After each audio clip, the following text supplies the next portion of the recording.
Welcome to the Recession Remedies podcast, exploring lessons learned from the economic policy responses to the COVID-19 pandemic so we know what we should repeat, avoid, or modify the next time we have a recession. I'm David Wessel.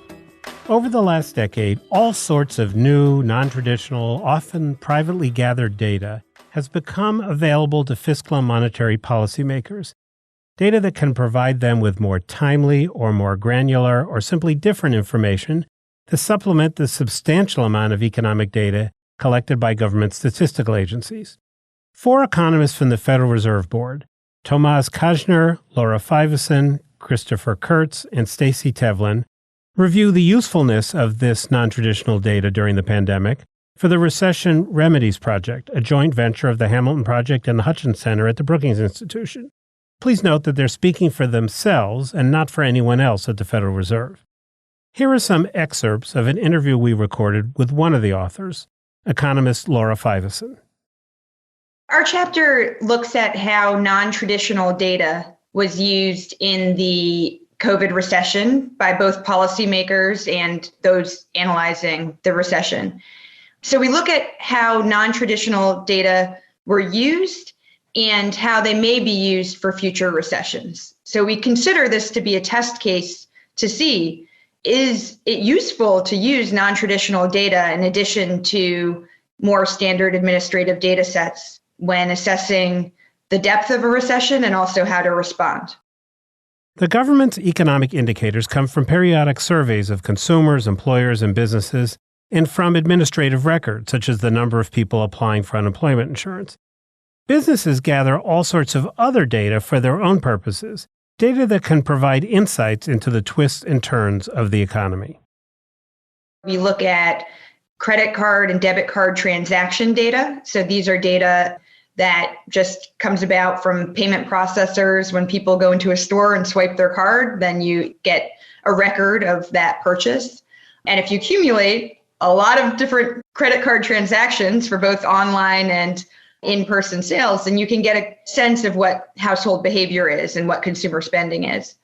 Another data source that we highlight is data from ADP, which is an employment data processing set. And with the Federal Reserve Board, there's an index that has a really up-to-date version of what payrolls are. So employment growth every month, or with using this data set, we can get employment growth on a weekly basis and very, very real time. So those are two examples of many. The authors identify three aspects of this non-traditional data that proved particularly important during the pandemic. One is that with these kind of new data sets that have been used over the last few years, we can get a read of the economy that is faster than standard data sets are. And this fills in gaps at times where policymakers need to make very quick decisions. So that's one benefit. A second benefit is that some of these data sets look at details of consumer or firm behavior that we don't even get from traditional data sets at all. So an example of that is getting very finely geographic data, such as the subway use in New York City, which gave a very, very quick read on how much the economy in New York shut down when the pandemic first took off in New York. The COVID crisis hit the New York, Connecticut, New Jersey area early. Tracking subway usage in New York City showed how many fewer people were going to work or going shopping or otherwise engaging in the usual economic activity. This data was useful to the Fed and other economic policymakers because it gave a hint of what could happen to the rest of the economy in the rest of the country as the pandemic spread. One of the big questions about sending money to households in a recession is how much they'll spend, helping to give the economy a much-needed boost, and how much they'll save. In the past, economists have answered this question only long after a recession was over. The answer came more quickly during the pandemic. Another example is getting daily data on consumer spending from these credit card transactions data. And what that allowed us to do, or policymakers to do, was to say when stimulus checks came in, what was the immediate response of spending? And that gives a sense of how effective these policies were in helping to prop up spending at a time when it was necessary. Of course, the pandemic posed challenges to the economy quite different than those in recessions caused by oil price shocks or increase in interest rates. So suddenly, policymakers were scrambling for information that their traditional sources of economic data simply couldn't provide. I don't think any of us 3 years ago were thinking there was going to be a pandemic, so health data was going to be so important, and school closure data was going to be so important. Usually there are no school closures, and suddenly the measure of how many schools are closed was so important for our understanding of what was happening in the economy. We then asked Dr. Feiveson whether the pandemic suggests policymakers should incorporate this non-traditional data going forward.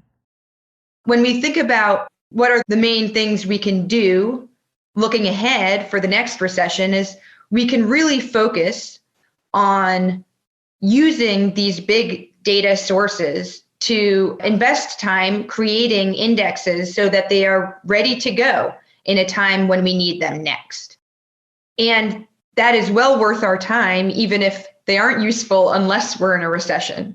Because the bottom line is a lot of these information gaps are only important to fill in really difficult times for the economy. So it's well worth investing in the tools to fill those information gaps. Now, some of these gaps we will not be able to anticipate. So this time it was a pandemic. Maybe there will be some other crisis that we cannot anticipate, in which case we want to be ready to act quickly to find the data that we need for those pandemic or crisis-specific needs. And what lessons should members of Congress draw from all this, we wondered? One thing that we highlight in our chapter is not only the importance of being able to be flexible and use these non-traditional data, but how important the standard data are. So if I had a short elevator ride with a senator who is thinking about data policy, I would emphasize the importance in maintaining the exceptional data that we do have, standard data sets that we do have. The reason is that we have found that there are pitfalls and difficulties with using non-traditional data. They are not designed to be representative. There's often short time series, so they're hard to seasonally adjust, or they're very hard to compare to some kind of historical episodes to understand what signal we can get from them.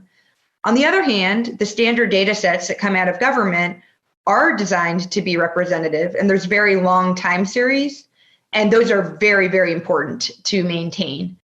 So that is a big priority in terms of data policy. But the second would be that we want to be able to beef up some of the surveys that we do and some of the data collection that the government does during times of need, so that the government can be a player in this non-traditional market as well. This non-traditional data, credit card and checking account transactions, ADP payroll records, online restaurant reservations, subway and bus ridership, all proved extremely useful during the pandemic. But were not gathered to serve the needs of economic policymakers. So we asked Dr. Feiveson to sum up the advantages and shortcomings of non-traditional data. First, the pluses. I would say that in terms of what makes non-traditional data valuable, they are very timely, or they have the potential of being very timely. For some traditional data sets, there's a long lag before we get a read on what's going on with the sector of an economy. And so at a time of great change in the economy, it is very useful for policymakers to fill in that time gap before we get that traditional data. And non-traditional data can definitely play a role there. For some of these data, they're almost instantaneous, in which we can get a read on the economy or some sector. Second benefit is that they're very granular in different ways. So one example is that we can get data on different geographies in the US, and sometimes very small geographies, like even zip codes or census blocks. The second is that they are very high frequency, or can be high frequency, and that helps for policy analysis. And the third way in which they are very granular is they give reads on different demographic groups or different income groups in the population. And that can give a very important read of how different households are faring in a recession, which may really influence what the policy attack will be in helping those households. And then the minuses. There are, of course, pitfalls. So one major pitfall is that most non-traditional data is not designed to be representative of the US population or of any particular geography. And because of that, it can be hard to extract signal of what is going on for the economy as a whole, as opposed to what is going on for the group of consumers that happens to use that particular payment processor or wherever the non-traditional data comes from. Secondly, they have short time series so that it may be very hard to seasonally adjust the data, or it may be hard to understand what we can learn from the data if we can't compare to historical episodes. So I would say that those are the two main pitfalls.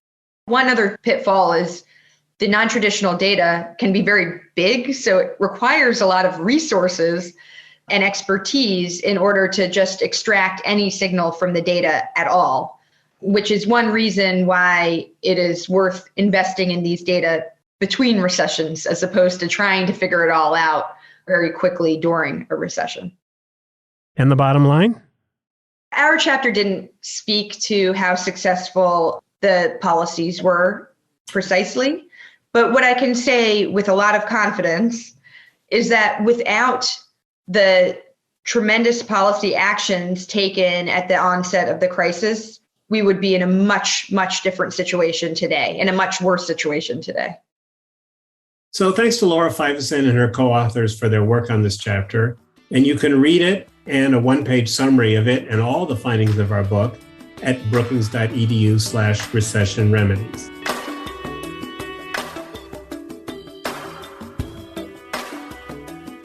I'm David Wessel, director of the Hutchins Center at Brookings. Recession Remedies is a joint project of the Hutchins Center and the Hamilton Project at Brookings and is a production of the Brookings Podcast Network.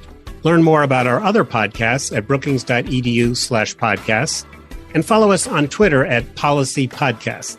You can send feedback to us at podcasts@brookings.edu. My thanks to the team that makes this podcast possible, including Fred Dews, producer, Gaston Rabaredo, audio engineer, with support from Esty Griffiths, Marie Wilkin, and Caitlin Rowley of the Hamilton Project. The show's artwork was designed by Ann Fogarty, and promotional support comes from our colleagues in the Brookings Communications Department and from the Hamilton Project and Hutchins Center staff.